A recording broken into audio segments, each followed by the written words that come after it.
If one day you realize your effort and your reward don't match, what happens next? Your boss pays you $3,000 a month, no cheating, no missing paycheck, but deep down you still feel something's wrong. You sacrifice too much for such a tiny return. Then you look at some other guy your age, shared apartment, delivery job during the day, video games all night, no house, no savings, no 5-year plan. They look freer than you do. They'll probably tell you something like, why would I sell my soul to corporate? Fair point, but let me make this more uncomfortable. What if you're not making 3,000? What if you're making 30? Would that suddenly make life feel meaningful again? And here's where Japan gets interesting. Ask many Japanese young men the same question. Many of them still say, whatever, who cares?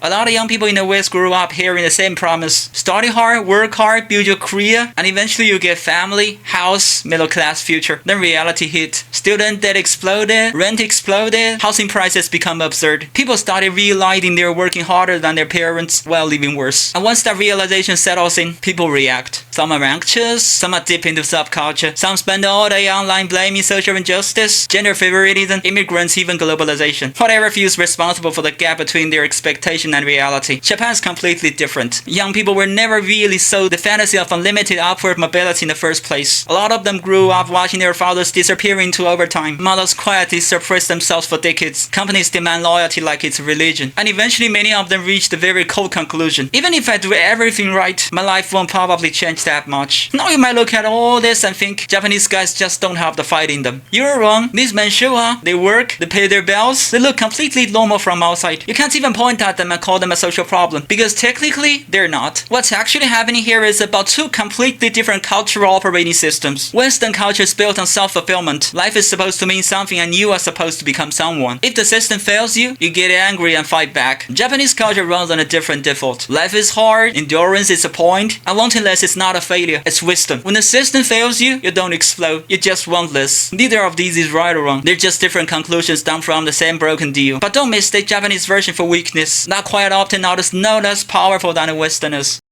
Western media like to call these Japanese herbivore men. Soft guys, low desire, gentle, passive, harmless. That's not exactly wrong, it's just missing the darker part. Not pursuing, not refusing, not committing. You can see very clearly in dating. An herbivore guy usually won't aggressively pursue women. But if a woman approaches him, sure, fine. If things develop naturally, okay. If not, also okay. And before commitment, many of them refuse to take any emotional responsibility at all. Flowers, constant reassurance, grand romantic effort. A lot of them simply don't play that role anymore. Work follows the same pattern. Companies sometimes offer these guys promotions. They refuse, not because they're incapable, because promotion means more stress, more overtime, and less personal freedom. They look at trade and think, no thanks. That's the scary part. The system offers them success, and they reject it voluntarily. And honestly speaking, Japan didn't export this as a cultural product. They're trying to sell anime, gaming, the hitting aesthetics. What actually spread was a much more dangerous idea. You can opt out and still be okay. That signal got picked up by young men everywhere, and a lot of them tasted it. It worked. So now the question is not why Japanese men are like this. It's why this is spreading everywhere, and that answer is much darker than most people want to admit.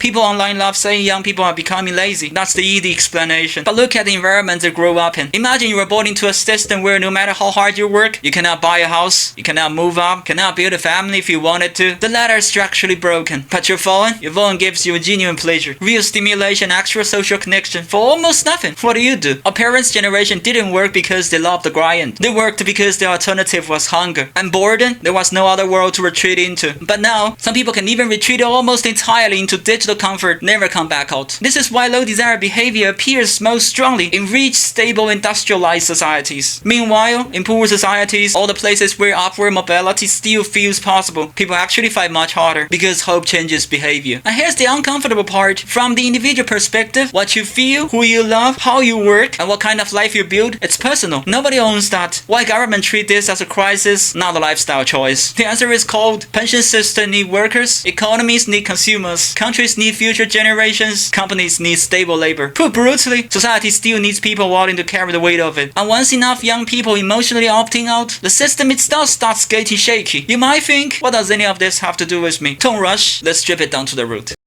Here's a real story about a Greek philosopher named Diogenes. He lost everything after his family got involved into financial scandal. Most people at this point either accept their fate or spend their lives trying to rebuild status. Diogenes did neither. He became a homeless philosopher, lived in a barrel, walked around Athens carrying a lantern during the daytime, saying he was looking for an honest man. You think that's a stunt or a comeback strategy? Keep watching. One day, Alexander the Great showed up. Most people rushed to flatter him. Diogenes didn't even stand up. Alexander walked over and said, "I am Alexander the Great. Ask for anything you want." And Diogenes answered, "Stand out of my sunlight." That's it. And honestly, that story survives more than 2,000 years for one reason. Because deep down, people understand what it was rejecting. The problem is, modern people can't actually live like Diogenes anymore. The modern city will move you along by morning if you try and sleep in a barrel. Most of us still have to participate in the social workforce whether we like it or not. And maybe that's the real tension underneath all of this. Human life never comes with automatic meaning. For most of history, meaning was handed to people. Family, religion, nation, survival itself. Now people are freer than ever, but freedom creates another problem. You now have to create meaning yourself, and honestly a lot of people are not able to. So instead, they lower their investment in life itself. Lower desire, lower expectation, lower emotional risk. You see it in Japan, you see it in the West, you see it anywhere else in the world. People are not becoming lazy. People quietly deciding the game no longer feels worth their soul. Alright, that's it for today. If you also like digging into the root, hit follow. We'll dig it deeper next time.